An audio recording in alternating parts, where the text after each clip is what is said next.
بھائیو، ہمارے نبی حضرت محمد رسول صلی اللہ علیہ وسلم نے دین کی خاطر بڑی تکلیفیں اٹھائی ہیں، بڑی مشقتوں کو برداشت کیا ہے، لیکن حضرت نبی کریم صلی اللہ علیہ وسلم جب مکی زندگی میں تکلیفوں کو اٹھاتے رہے، صبر کرتے رہے، تو اللہ پاک نے آپ کو انعام نصیب فرمایا۔ اور وہ کیا انعام تھا؟ اللہ نے آپ کو سفر معراج کروایا اور آپ کو اپنا مہمان بنایا۔ 7 آسمان کا آپ سفر کر کے گئے، 8 جنتوں کا آپ نے سفر کیا، سدرۃ المنتہا پر پہنچے، یہاں تک کہ اللہ کے عرش پر پہنچے اور اللہ کی ملاقات ہوئی۔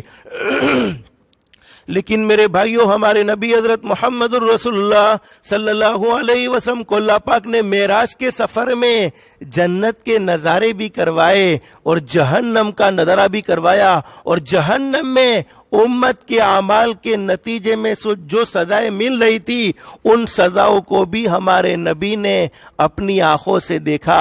اب ہمارے نبی حضرت محمد رسول اللہ صلی اللہ علیہ وسلم نے صحابہ کرام سے فرمایا، میرے صحابہ کرام، جس وقت مجھے معراج کا سفر ہوا، میں نے جہنم میں کچھ لوگوں کو دیکھا جن کے ناخن تانبے کے تھے، اور وہ اپنے ناخنوں سے اپنے جسم کے گوشت کو نوچ نوچ کر کاٹ کاٹ کر خود کھا رہے تھے، اور کوئی آواز دینے والا یہ آواز دے رہا تھا، او لوگو، جس طریقے سے تم دنیا میں اپنے بھائیوں کا گوشت کھاتے تھے، آج جہنم میں اپنا گوشت کھاؤ۔ یہ آواز دینے والا آواز دے رہا تھا، اور وہ تانبے کے ناخن سے اپنے جسم کو نوچ نوچ کر، اپنے جسم کو کاٹ کاٹ کر کھا رہے تھے۔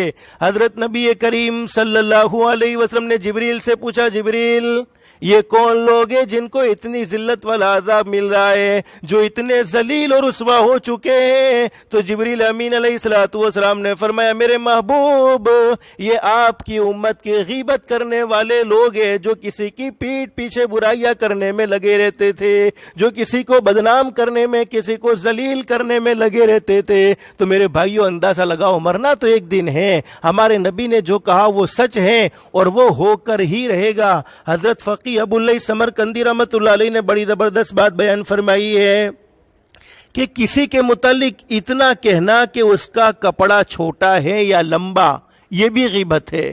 یعنی ہم نے کسی کا تذکرہ کرتے ہوئے یوں کہہ دیا کہ فلانا آدمی نو کپڑوں موٹو چھے، یا فلانا آدمی نو کپڑوں نانو چھے، نلو چھے، تو یہ بھی غیبت ہے۔ تو جب اس کی ذات کے بارے میں ذکر کرنا، کیوں غیبت نہیں ہوگا؟ ضرور غیبت ہوگا۔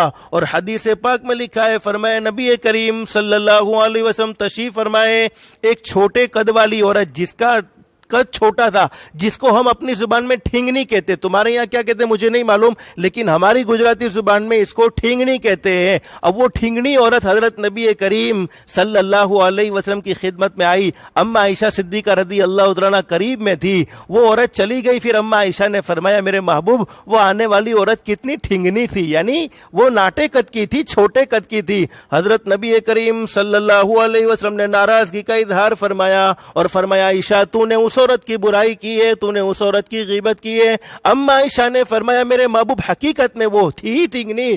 فرمایا، حقیقت کو تو نے بیان کیا، یہی تو غیبت ہے۔ میرے بھائیو، اما عائشہ کا ارادہ کوئی برائی کا نہیں تھا، صرف آپ کو خبر دینے کا تھا۔ اور یہاں تک دوسری حدیثوں میں ہمارے نبی نے فرمایا، عائشہ، تو نے اپنی زبان سے ایسی بات کہی ہے کہ اگر اس بات کو میٹھے سمندر میں ڈال دیا جائے تو اس بات کی وجہ سے پورا سمندر کڑوا ہو جائے۔ آپ اندازہ لگاؤ میرے بھائیوں، یہ ہے غیبت کی نحوست، لیکن آج ہمیں اس کا احساس نہیں ہے۔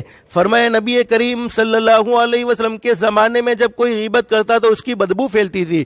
حدیث پاک میں فرمایا، حدیث کے بیان کرنے والے صحابی ہیں حضرت جابر بن عبداللہ رضی اللہ عنہ، فرماتے کہ ایک مرتبہ بدبودار ہوا چلی، ایسی ہوا چلی جس میں بدبو آ رہی تھی۔ حضرت نبی کریم صلی اللہ علیہ وسلم فرمانے لگے، معلوم ہوتا ہے کہ کچھ منافقین نے مسلمان لوگوں کی غیبت کی ہے، لیکن آج وہ بدبو پھیلتی نہیں ہے۔ وجہ اس کی یہ ہے کہ ہم خود غیبت کرنے کے اور غیبت سننے کے عادی بن چکے ہیں۔ اور یہ بات بھی یاد رکھو، غیبت کرنا جتنا بڑا گناہ ہے، سننا بھی اتنا ہی بڑا گناہ ہے، بلکہ علماء فرماتے ہیں سننے والا اس سے بھی بڑا گنہگار ہے، اس لیے کہ آدمی بولتا کب ہے جب سامنے والا بولنے کی اجازت دیتا ہے. اور غیبت بھی شروع کیسے ہوتی؟ بلا فلاں مانس છે બહુ સારા છે ઘણું બધું છે પણ આ પ્રોબ્લેમ છે. یعنی غیبت کبھی شروعات برائی سے نہیں ہوتی ہے، شروعات تو تعریف سے ہوتی ہے، پھر تعریف کے بعد برائی شروع ہوتی ہے. حدیث پاک میں اور قرآن کریم کی ایک آیت کریمہ میں اللہ فرماتے ہیں ایحب احدکم ان یاکل لحم اخیہ میتا فکرہتموہ واتقوا اللہ ان اللہ تواب الرحیم. اللہ فرماتے غیبت کرنے والے، مسلمان لوگوں کی برائی کرنے والے ایسے ہیں جیسے وہ اپنے بھائی کا، مردار بھائی کا گوشت کھا رہے ہو. اس کو کوئی پسند کرتا ہے؟ فکری تم کوئی پسند نہیں کرتا. تو فرمایا غیبت ہرگیز نہ کرو. غیبت کرنا بھی اتنا ہی بڑا گناہ ہے کہ کسی مسلمان کا اپنے مردار بھائی کا گوشت کھانا جتنا بڑا گناہ ہے اتنا ہی غیبت کرنے کا گناہ ہے. تو میرے بھائیوں، اپنی زبان کو اچھی باتوں سے مزین کرو، اچھی باتیں اپنی زبان پر لاؤ، برائی ہرگز اپنی زبان پر نہ